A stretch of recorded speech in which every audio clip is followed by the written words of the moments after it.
খেয়ে মারা চেঞ্জ থাকে দাও চেয়েছি বড় মুখ করে দাও কেউ দিল না কেউ দিল না কেউ দেখো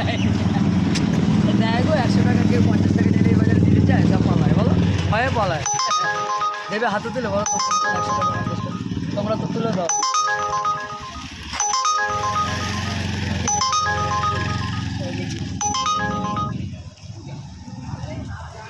কি দেবে কেউ 150 দেয় ভাত খাবো বালি হতো দাদাটা দিয়ে যাবো বড় মিস্ত্রি কিন্তু কপালে দেবে 100 টাকা ভগবানই দেয় 50 টাকা দাও কী খাবে 50 টাকার ভাত পেট ভরে গরিব খুব গরিব দাও না ঠিক আছে হ্যাঁ ঠিক আছে